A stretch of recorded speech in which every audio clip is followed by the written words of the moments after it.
क्या आपने कभी सोचा है कि देवी दुर्गा के 9 रूपों की पूजा के पीछे की कहानी क्या है? अभी शारदीय नवरात्र के दिन चल रहे हैं, लेकिन इस पर्व की शुरुआत कैसे हुई? कैसे देवी ने महिषासुर जैसे ताकतवर दानव का अंत किया और इस परंपरा की नींव राखी? यह महापर्व सिर्फ एक त्योहार नहीं, बल्कि शक्ति और संघर्ष की अद्भुत गाथा है। इस पर्व के पीछे छुपी कहानियों और देवी शक्ति की महिमा का वर्णन आपको हैरान कर देगा। तो क्या आप तैयार हैं इस अद्भुत यात्रा पर निकलने के लिए? नॉइस। सब कुछ शुरू होता है महिषासुर नाम के एक असुर से। महिषासुर के पिता रम असुरों का राजा था, जो एक बार जल में रहने वाले एक भैंस से प्रेम कर बैठा और इन्हीं के योग से महिषासुर का जन्म हुआ। इस वजह से महिषासुर जब चाहे अपनी इच्छा अनुसार भैंस और जब चाहे मनुष्य का रूप धारण कर सकता था। महिषासुर सृष्टि के कर्ता ब्रह्मा का महान भक्त था और ब्रह्मा जी ने उसे वरदान दिया था कि कोई भी देवता या दानव उस पर विजय प्राप्त नहीं कर सकता। महिषासुर बाद में स्वर्ग देवताओं को सताने लगा और पृथ्वी पर भी अत्याचार मचाने लगा। उसने स्वर्ग पर एक बार अचानक आक्रमण किया और इंद्र को पराजित करके स्वर्ग पर कब्जा कर लिया और सभी देवताओं को वहां से खदेड़ दिया। देवता परेशान होकर त्रिमूर्ति ब्रह्मा, विष्णु और महेश के पास सहायता के लिए पहुंचे। सभी देवताओं ने मिलकर महिषासुर से युद्ध किया। महिषासुर ने सूर्य, चंद्र, इंद्र, अग्नि, वायु, यम और वरुण जैसे सभी देवताओं के अधिकार छीन लिए और उन्हें धरती पर भटकने के लिए मजबूर कर दिया। इस बात पर भगवान विष्णु और भगवान शिव भर गए।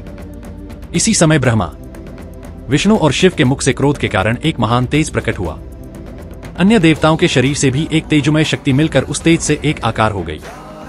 यह तेजोमय शक्ति एक पहाड़ के समान थी। उसकी ज्वालाएं 10 दिशा में व्याप्त होने लगी। यह तेज पुंज सभी देवताओं के शरीर से प्रकट होने के कारण एक अलग ही स्वरूप लिए हुए था।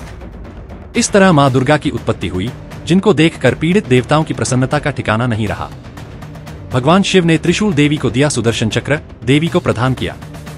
इसी प्रकार सभी देवताओं ने अनेक प्रकार के अस्त्र शस्त्र देवी के हाथों में सजा दी। इंद्रा ने अपना वज्र और ऐरावत हाथी से उतारकर एक घंटा देवी को दिया। सूर्य ने अपने रोमकूप और किरणों का तेज भरकर ढाल तलवार और दिव्या सिंह को सवारी के लिए देवी दुर्गा को अर्पण कर दिया। विश्वकर्मा ने कई अभेद्य कवच और अस्त्र देखकर दुर्गा को सभी प्रकार के बड़े छोटे अस्त्रों से शोभित किया। इस प्रकार देवी दुर्गा महिषासुर का वध करने के लिए युद्ध के लिए तैयार हुई।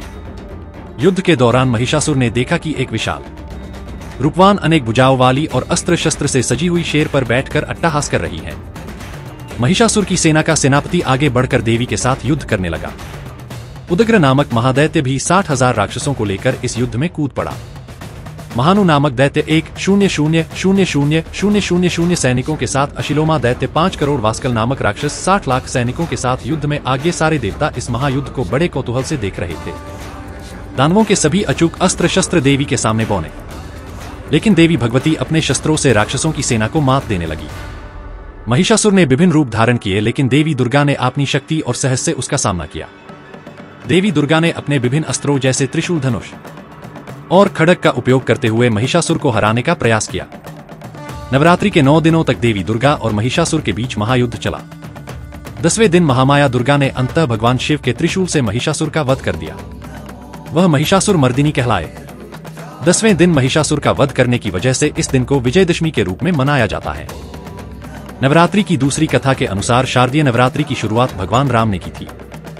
मर्यादा पुरुषोत्तम राम ने लंका पर विजय प्राप्त करने की आकांक्षा लेकर 9 दिनों तक लगातार समुद्र के किनारे अश्विन मास में मां दुर्गा के 9 रूपों की पूजा की थी। लंका युद्ध में विजय प्राप्ति के लिए ब्रह्मा जी ने श्री राम को चंडी देवी की पूजा की सलाह दी थी।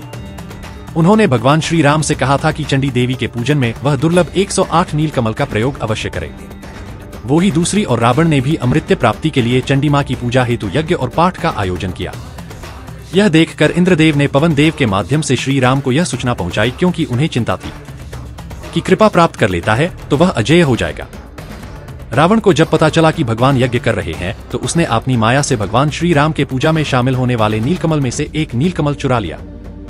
जब यह बात श्री राम को पता चली, तो उन्हें याद आया कि लोग उन्हें कमल नयन नवकांश लोचन कहते हैं, या याद करते ही उन्होंने अपना एक नया समर्पित करने के लिए तलवार निकाल ली। तभी माता चंडी प्रकट हुई और कहा, मैं तुम्हारी भक्ति से बेहद प्रसन्न हूं और तुम्हें लंका पर विजय का आशीर्वाद देती हूं। इसी दौरान जब रावण चंडी पूजा कर रहा था, तब हनुमान जी ने ब्राह्मण बालक का रूप धारण कर लिया और ग्रामीण शामिल हो गए। हनुमान जी ने पूजा कर रहे ब्राह्मणों से सहस्त्र चंडी पाठ के प्रथम मंत्र में हरिणी शब्द के बदले करिणी का उच्चारण करवाया, जिसने मंत्र का अर्थ बदल दिया। हरिणी का होता है भक्त का कष्ट दूर करने वाली और करिणी का अर्थ होता है नॉइस। दुख और पीड़ा देने वाली जब यह गलत मंत्र रावण की पूजा में उच्चारित हुआ तो देवी ने उसे श्राप दे दिया। इससे रावण की शक्तियां कम होने लगी और उसका इस तरह देवी दुर्गा की कृपा और श्री राम के बलिदान ने रावण का अंत कर दिया।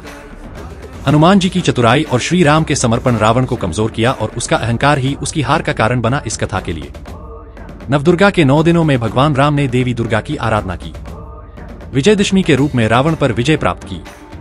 इस तरह जाने से हमें न केवल अपनी संस्कृति का ज्ञान होता है, बल्कि यह भी समझ में आता है कि हमारा जीवन कितना महत्वपूर्ण है और हमें किस तरह से अपने आचार व्यवहार में सुधार लाना चाहिए।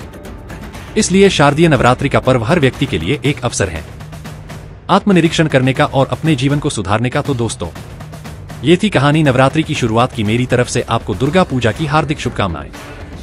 क्या आपने कभी सोचा था कि इस पर्व का महत्व सिर्फ धार्मिक आस्था तक सीमित नहीं है, बल्कि यह हमारे जीवन में एकता और सकारात्मकता का भी संदेश देता है? इस नवरात्र आए हम सब मिलकर अपने जीवन में मां दुर्गा की शक्तियां को समाहित करें।